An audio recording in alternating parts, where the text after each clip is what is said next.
Hey guys, it's your boy, the Roaring Peacock. Make sure you hit subscribe, ring that bell, and leave your abuse down in the comments. And if it looks good, it's from one of us family members. Thanks very much for listening.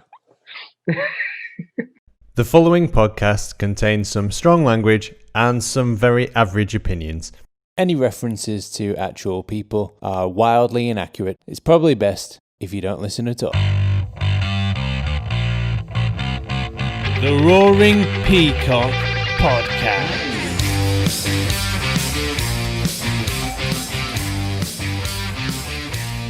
Welcome back to the Roaring Peacock Podcast. This is the match review for Crawley Town 3, Leeds United 0.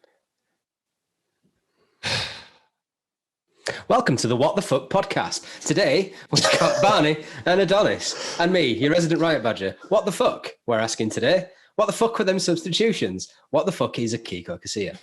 All answers on a postcard. Real danger here of me, immediately after the game, I was extremely angry. And there's a real danger of becoming one of those, watch-alongs where it's like, oh, fuck off, Leeds. Ah! Let's not do that. Let's not get angry. My name's Adonis, and it's a very good hello from me. And joining us to dissect this horrible defeat is Alex, our canvas seller. Yo. And Barney, our Stuart. Hello. Okay, so maybe we should get this out of the way first. Kiko, he needs to go, doesn't he? He needs to get the fuck out of the club. months and months ago. He needed to go after he used the N-word, didn't he? I think he needed to go before that. He was a fucking terrible player. He needed to go after the Derby playoff. I think he should have gone, you know what? I got them medals from Real Madrid by deception. Out on the bench, I didn't really play. I'll give you my money back, and then that's fine. I'll go. But no, he fucking soldiered on, and he had all that fucking redemption story of apologising to fans at the pre-season. It's just bollocks. He's a bollocks player. He's saved a few good shots, like in his whole Leeds career, but he's always had. He's like the Sol Bamba of goalkeepers. So yeah. Yeah, he's won all those Champions League medals, but he was on his arse, wasn't he? He was just sitting watching the game. Yeah. I've watched teams win Champions Leagues, sitting on my arse. Where's my fucking Champions League medals? Yeah, exactly. I think that's why he's so good, because when he's a goalkeeper for us, a lot of the time he just stands there and watches. And then next thing when a team attacks, he's like, shit, I've got to do something, and I'm actually playing. I'm not on the bench this time around. Yeah. And then he realises, and then it's too late. He's realised, and he gets beaten by his near post twice in his game, twice. Just basic stuff. I nearly give him a 4. Nearly give him a 4th, and when he came out, rushed out. Oh, fucking hell! This is exactly the same as Derby 4-3. It's like, just fuck off, mate. Just fuck off. I'd rather have Caprile in net than him. I would rather see a young keeper get the experience of a game rather than an over fucking paid shit keeper be prattled out. I think it was a gamble. I think we put him in the team today to kind of put himself in the shop window. If he had a decent game, he could have fucked off. But nobody's going to come near him now. I mean, Crawley's keeper were better than him. So not by a little bit. By a lot. Yeah. And I think we'll probably come on to this later on in the pod about the youth that we played. But I think if you've got youth in front of the keeper, you want an experienced keeper that's going to fill you with confidence. Yeah. And as soon as Casey came on, he was like a shitting dog, because he didn't know he was not getting any communication from Kiko, and it's just fall down from there. I feel sorry for the lad. Can either of you guys explain them substitutions at half time? No. Was there injuries that we didn't know about? Maybe Cooper's not fully fit yet, so he's probably saving him for Saturday against Brighton. Right. But that back three or back four we were playing, it was a makeshift defence. And I know we were saying in the chat, Philip should have gone into midfield. And we lost it in midfield, and the defence, it was just going through our midfield like nothing. And the defence just didn't, we're all 6'4s. It was just embarrassing, some of it. Yeah. There's a consistent pattern to the 45-minute substitution in the under-23s, which is we'll play these players for 45 minutes. They're definitely going to come off at half-time. And then we'll make whatever other substitutions we need to. So it had the feeling to me of a pre-planned substitution like we do in the under-23s. Right. And you just can't do that in the FA Cup against a team of, what would they call them? Gnarly, wild, seasoned professionals. That's how they described it. It's a very fucking football cliche. But you just can't do that against a team of men who are playing out of their skin in their biggest games of their career. In their FA Cup final. Absolutely. Madness. I think it's spot on there, Donny. I think that you could see it was men. I know that it's another football cliche coming out now, but it was men against boys today. Literally was men against boys, though. Yeah. Yeah. It was. I've got no complaints it's a shame. From that point of view. I think Crawley played really well. And I think we had enough in our starting lineup to win that game comfortably. And we've just gone at it the wrong way. And Crawley played their part in a good game for them, and fantastic. But Leeds did no favours for themselves today at all. Once we'd got to half-time and Crawley had 48 passes in the first half, 48. So that's only just more than one successful pass a minute. Once we got to that stage, then you're thinking, okay, we might as well win this now. You know, we don't need to make too many changes. Just take Costa off because he's playing like fucking shit. Take Alioski off because he's fucking dog shit.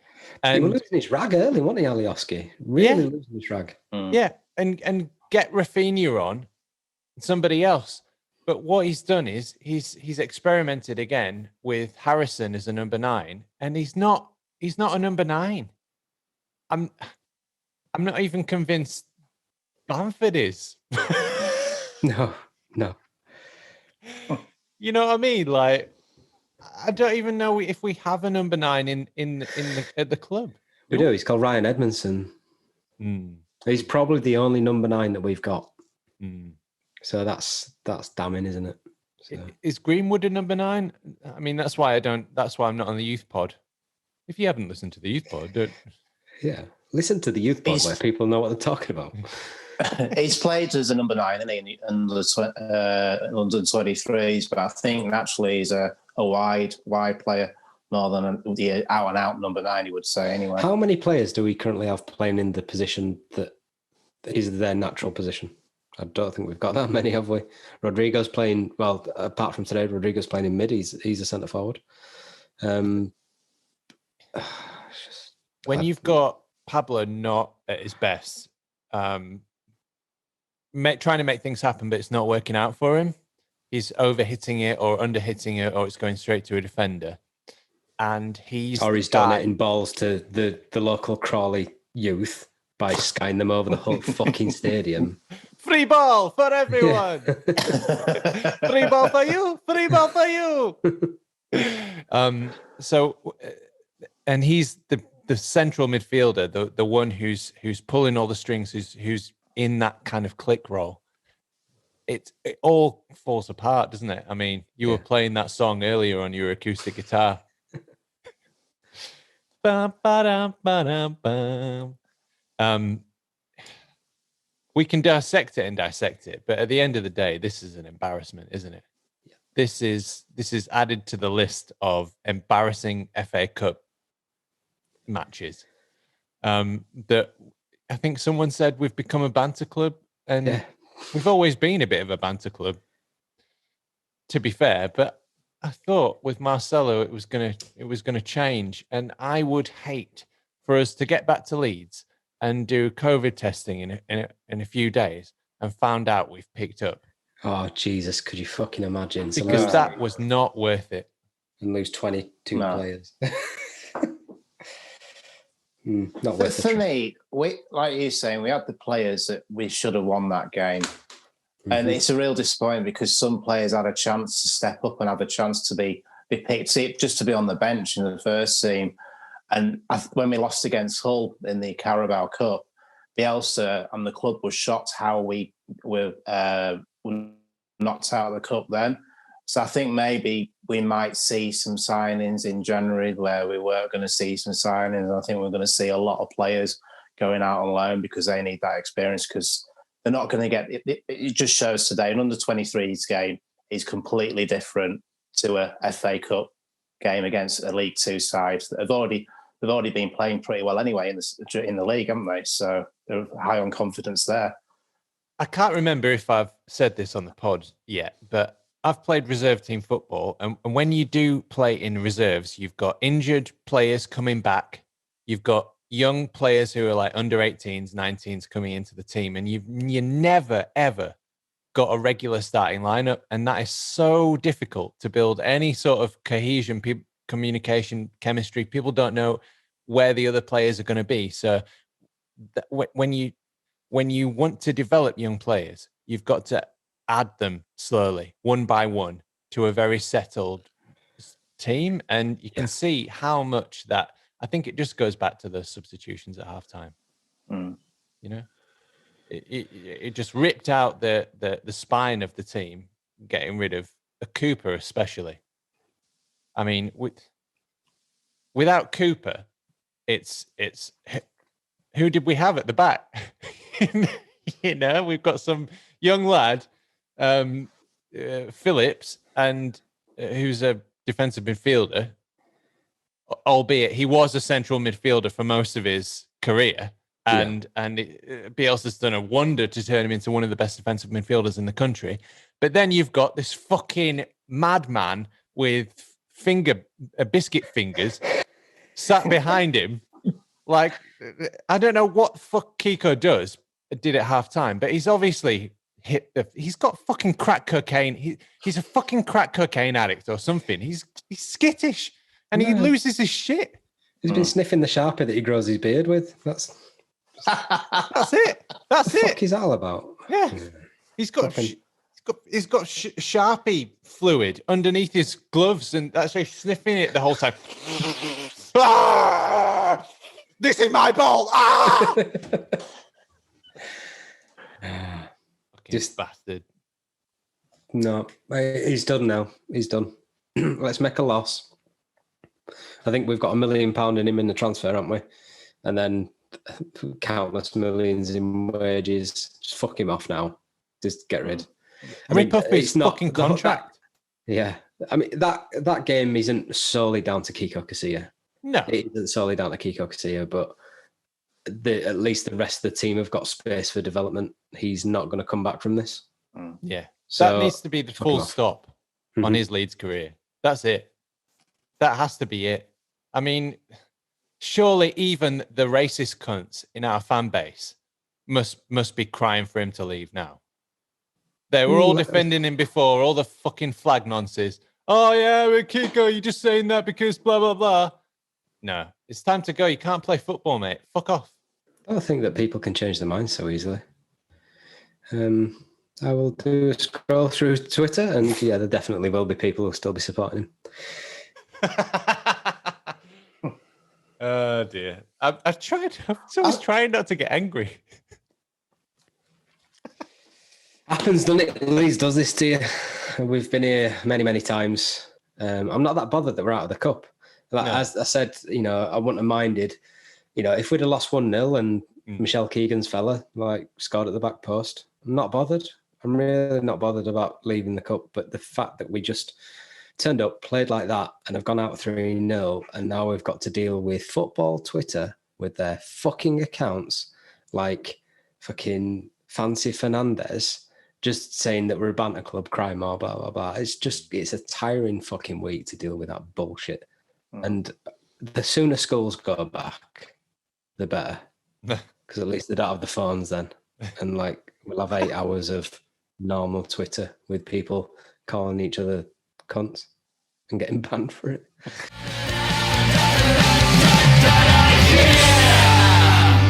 I wanted a cup run, if I'm honest. I thought this season we didn't have the stress of trying to get promotion and get into the top 2, and hopefully we're not going to lose our shit now and get relegated and lose all our games for the rest of the season because of this FA Cup hangover. It's just a real disappointment because some of those players just turned up and thought, we're playing a League Two side, we're Premier League, we'll beat them. That's fine. There was no intensity from any of the players. It was misplaced passes. I mean, in 50 minutes, we had one shot on goal. One shot on goal.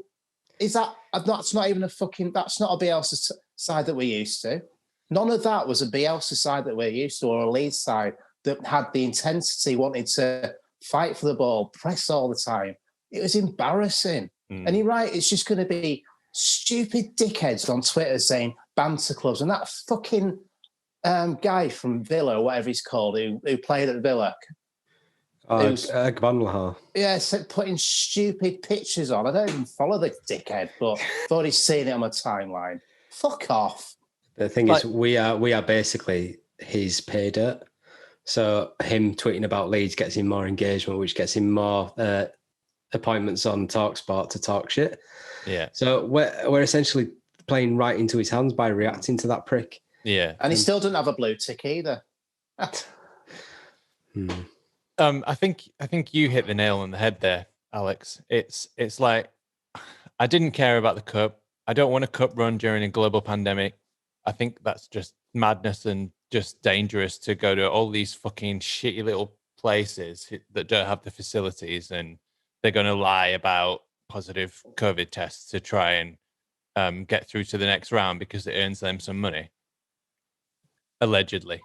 I'm not making any specific accusations there, but I could see that happening. So I wasn't bothered about that, but it's the way we went out. And like you said, I wouldn't have cared if Mark Wright had rose like a salmon at the back stick and knocked one in for reality TV stars everywhere. I would have been fine with that. That would have been okay if we'd have put in the performance, if we'd have created the chances that we should be camping outside their box and spraying in crosses all day and having shots and creating chances all day against the team in that position in the football ladder. There wasn't the urgency, there wasn't the desire, there wasn't the speed, the movement. There wasn't the hunger. It just wasn't there. That's the main thing, the hunger. We just didn't want it. They wanted it and we didn't. Yeah. And the only player that, for me, comes out with any sort of credit is Poveda. Yes. He tore them to bits in the first half, and then in the second half just didn't get the supply that he needed to turn everything on like he was in the first. He is the example that I would point to of good youth development, of bringing him in, just adding that one piece to a settled side of men that where he can develop, and that picks him up, that lifts him up. He can be surrounded by good players where the passing and the movement is all quick, and because they know each other and where they're going to go. And he just adds that, and he picks up, and they lift him up. Yeah. And you could see that in his development. He's so confident. Fuck me. I think as well, I mean, some of the players that were rested, we needed those leaders today just to put a hand around some of the youth players and say, come on, crack on. Well, we did have that leader, but we took him off at half time. We took off the captain at half time. Who was the captain after that? I mean, not like officially, but who do you look at in that side and think you're the captain? We missed Dale. Pablo, maybe? Yeah. Pablo, but he's not on form, is he? He needs time. He needs game time to get back up. He goes very introverted when he's not in form either as well. Yeah. So he's in himself. That sounds disgusting. He plays within himself. Oh, Pablo. He's a sexy man, but he's looking a bit zombified recently. Pablo Pokeball Wank. Within himself. Does he not leg himself? Oh, darling, he's got between his own legs. Darling, I'm within yourself. Yeah, it's like you wouldn't. He's not. Nothing I say now is going to sound right, is it? He's not bringing up the other players. The performance of the other players is not brought up by his performance or his encouragement. It's just he's having a bad game, and it's like You know, when you're a kid and your mum and dad are arguing, or like there's an atmosphere in the house, you can never do what right, and that's what the other players around him are like. So they can't put the right pass into him. He's putting the pass in, but they're not there, and that's their fault somehow. It's just fucked. Anyway. 75th minute then, and all of a sudden we turned into a team of Carlton Palmers. And let me tell you, I've never dreamed of a team of Carlton Palmers. A team of sex offenders. Oh dear. We were passing the ball allegedly. No, not allegedly. Really? Yeah, not allegedly. Carlton Palmer. Yeah. Did I miss that? Nancy Carlton Palmer. Yeah. Sex offender. I never knew that. It's funny that because nobody knows about it. It was very carefully put under the fucking radar. That catch and kill. Catch and kill. Catch and kill is where they they stop stories about celebrities. Right, it could be. It went to a court case. So anyway, that's not the subject of this podcast. No. What I meant by that, I didn't mean a team of sexual offenders. Sexual defenders. That's what we want. We don't want sex offenders. We want sex defenders. Right. Yeah. We've got Jimmy Savile in the dugout. Let's not go down that route. No. So Carlton Palmer, he used to pass the ball sideways a lot, and he also used to run sideways a lot, gallop sideways with his horse legs. And that's what we were doing in the fucking 75th minute, 3-0 down. We were passing the ball sideways in midfield, all backwards, when there were people lined up saying, fucking cross it in. Yeah. That pissed me off. Anyway, this is going to get a very depressing podcast unless we pick out some of the funny things. So I got a couple of funny things. Early on, Shaq slid in the mud, and from behind, it looked like he'd shit himself. Christ, we really are trying to find something to cheer us up, aren't we? Scrape that barrel. Scrape the barrel. And I hope it's not the shit barrel. And there were some interesting ads, some very League Two ads. And one of the taglines of one of the ads was "Your Brexit partner," which I loved. Your Brexit partner, which I'm not even sure how to interpret it, to be honest. It's basically like being married to somebody who shouts at you about fishing. Morning, darling. We got our country back. Is this tea British? You didn't buy the foreign one, did you? Well, I bought Yorkshire tea, but on back it says it's not from Yorkshire. I don't know what. I'm going to ring Trade Descriptions Act to you. Tea leaves from India. What is this bollocks? Well, it grow me now like everybody else does. The other thing it could be is a EU national that you can marry. I thought this could be a fantastic business idea. Yourbrexitpartner.com, which is a bit like mail order brides, but it's so that you can get freedom of movement in the EU again. But instead of like us mailing in brides, it's us like going to brides, please mail us into whichever European country you're in, because this is a shit show and I need to get out of it. Please, Svetlana, write me.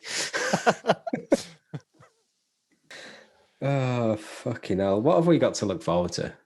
I know it's going down the depressing route. Right. So if you have sex with your Brexit partner, it would be very much like a vote, though, wouldn't it? So you're in and out all the time. Yeah, until you finally leave the EU.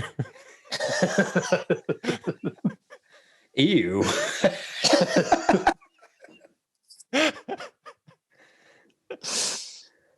Well, I'm glad that cheered us up a bit. Oh, yeah, I've got a lovely image now. Thanks, Barney. Sorry. Any positives we can take out apart from Poveda? No, there's no positives. Life is over. Life's terrible. Leeds falling apart again. I'm going to get relegated. I feel like there's going to be a response to this. There has to be a response, doesn't there? Hopefully, it's selling Kiko Casilla. but it won't be. I think the positive we're going to see out of this, hopefully we're going to start, we are going to see a difference in our transfer policy in January, because I think it just shows that we don't have the depth. I mean, if we had some players out injured and we're relying on that bench that was going to come on against a Man City or someone like that, we'd get absolutely battered. Absolutely battered. And we can't take away from Crawley, because they did play. They were on top of their game today. They were, in some parts, they were actually dominating us. And I've never seen, I mean, it was scary how easy it was for them. Yeah, in the preview, like I watched, granted, I didn't do a lot of research on Crawley because I'm a busy man. But I did watch the highlights from their Torquay game, and they ripped them apart for some of their goals. Their third goal, if you go back and watch it, is beautifully worked. And that worried me when I saw it. And they've got some composure on the ball. They weren't overawed by playing Premier League opposition. And the salt in the wounds is when they interviewed one of their players at the end. It's like, oh yeah, we just hope to get a big team in the next round now. Ouch. Ouch. We hope we can get a challenge in the next round. Because that were easy, that was. Yeah. Training match. Oh, Jesus. But there are 3 positives that we can take from this. And they're all COVID tests for Marcelo Bielsa, Pablo Hernandez, and Rodrigo Moreno. Well, he can't have it. He's immune, isn't he? So, yeah. Did you see Bielsa's face after that? After the game, he was just stood on the touchline. He looked absolutely raging. Yeah, well, I would be as well. Just, I wouldn't like to be in that dressing room now with him. I bet he's absolutely losing it. Fumbling in his pockets for grenades. That's a good point, actually, Barney. We're going to win the league, aren't we now? He's going to be. He's going to be so fueled on anger for the rest of the season. He's going to drive our players. I mean, we already know that they work hard. My God, he's going to get them up and down the fucking Chevin. Yeah, again, boys, and put more bricks in your bags, you soft cunts. Crawley. Yeah, that's a Crawley. And also, if they suspend the season as well with COVID, we're going to win the league anyway because of COVID. So we're sorry. Yeah, everything's fine. Everything's fine. It's fine. It's not fine though, is it? No, it's not. It's not. I'm just glad when I go into work tomorrow, there's only 5 people in the building and I don't have to do the walk of shame. And all right, yeah, we're lost, yeah. So you have to do a morning call with Liverpool fans, Man United fans, Tottenham fans, and it's just, what happened with Leeds then? Shut up and do your work, basically. We could just, we'll be, we're all Marine, aren't we? Yeah, tonight. Yeah. Oh man, if Marine beat Spurs, then I think we're off the hook. I think that's the bigger headline. But at the minute, it's, Marine are never going to beat Spurs. You can have that down on record. I'll happily eat my words. Yeah, but Crawley were never going to beat Leeds, were they? Yeah, they were. Come on, mate. How long have you been watching Leeds now? Yeah, we predicted it. I never thought the performance would be that shit, but I never thought we were going to win. No. It's like, this is what we do. It's not a shock. It's not an upset. It's not a giant killing. This is what Leeds United do in the FA Cup. So it's not a shock to any of us. The performance is a shock, but the result isn't. Not at all. 7 of the last 9 FA Cup ties we've lost against sides from the lower division. So Sheffield United, Hereford, Histon, Rochdale, Sutton, Newport, and Crawley. It's on the calendar. It's a regular event. Yeah. You know, this is the day. It's our yearly charity drive for lower league teams. So not only have we given them the result by playing shit, we've given them the TV money because their manager asked for it, so we've probably given them it, and they've given us COVID in return. What a fucking what a trip that is! I can't wait to visit Crawley again. So are we saying that Crawley is part of London now? Anything further from M25 is all London. Is anything down south is just we can't be. We can't win a game anything south of Sheffield. We said this. I think this is how gerrymandering is going to work in the next election. Is that any team that Leeds can't beat is now Westminster. So that's all the votes. Fucking hell. I don't like it when Leeds lose. Fucks up my weekend. I mean, I knew this was coming though. Yeah. It had it written all over it. But, you know, it's the hope that kills you, innit? You hope that they're going to shock you.